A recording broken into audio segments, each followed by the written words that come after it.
the prayer. God our loving Father, you are the source of all wisdom and knowledge. Bless our studies, which we are about to begin. Enlighten our minds, purify our memory, strengthen our wills, and vanish from our minds all distractions, and help us to concentrate on our studies. Bless our teachers and fill them with your all wisdom and knowledge. Amen. Now the national pledge. India is my country. All Indians are my brothers and sisters. I love my country and I am proud of its rich and very heritage.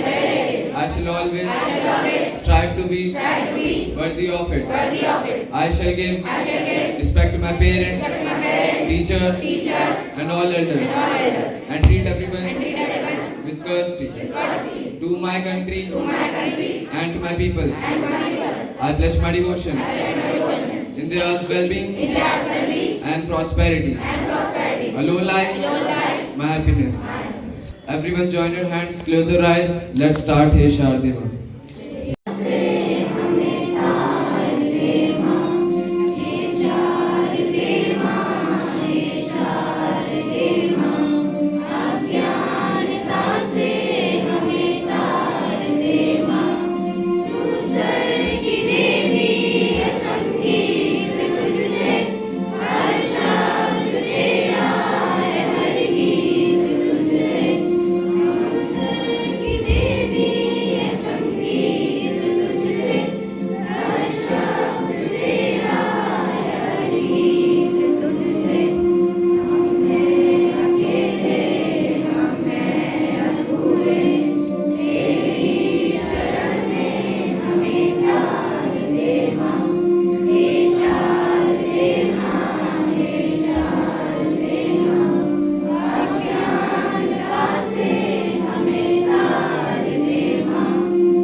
मेरा प्यार भरा सुप्रभात।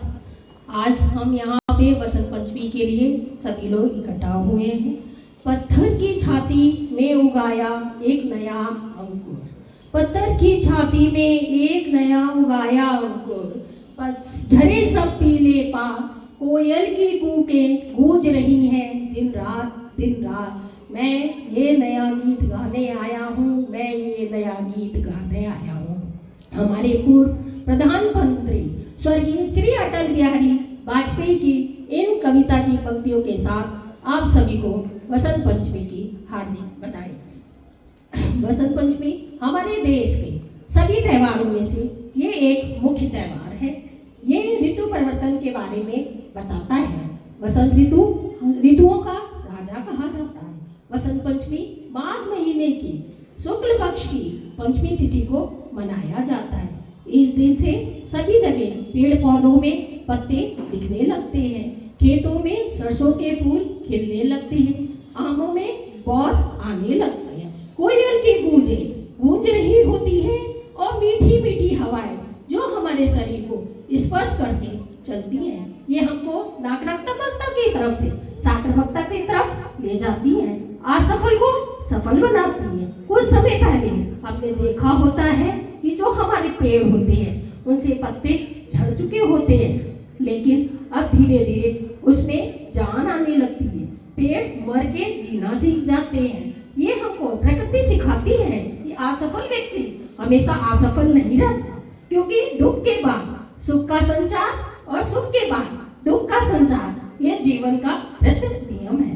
हमें कभी भी असफल होकर निराश होकर के नहीं बैठ जाना, हमें अपनी सफलता के लिए छोटे छोटे प्रयासों को करना है। जिस प्रकार से एक सूखा हुआ पेड़ सोचता है कि अब मुझे काट दिया जाएगा, लेकिन बसंत आते ही उसमें जब छोटी छोटी पत्तियां कोपल दिखने लगती हैं तो उसकी समझ में आ जाता है कि मुझे नहीं काटा जाएगा, अभी तो मैं हार के जीता हूँ, अभी तो मुझे जीना है, आगे बढ़ना है। इसी तरह से बसंत पंचमी में पीले रंग का बहुत महत्व है।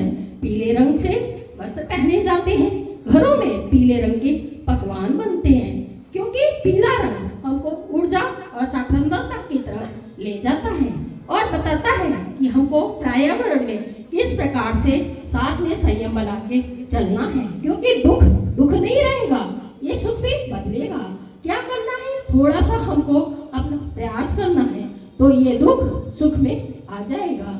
बसंत पंचमी के दिन से ही आज हमारे ठाकुर जी के वस्त्र जो है धीरे धीरे ऊनी वस्त्र हल्के करने लगते हैं। सबसे पहले बसंत पंचमी वाले दिन ठाकुर जी के मोजे उतार दिए जाते हैं, जिससे उनके पैरों में शीत लगती है। वो सभी ऋतुओं को बुलाते हैं और कहते हैं कि फागुन की फुहार के साथ में ये आप शीत ऋतु को लेकर के जाओ और ग्रीष्म ऋतु का आगमन करो। फागुन आता है, उससे पहले बारिश का होना निश्चित है, बारिश जरूर होगी। इसी प्रकार से यदि हमारे पास सुख आएगा तो दुख जरूर आएगा। तू स्वर्ग की दाता है, तू बड़ों की ज्ञाता है, तुझसे तो मेरा जन्म जन्म का नाता है, जन्म जन्म का नाता है। अंत में एक बार मैं फिर माँ सरस्वती के चरणों में अपना वंदन करना चाहूंगी। Thank you everyone.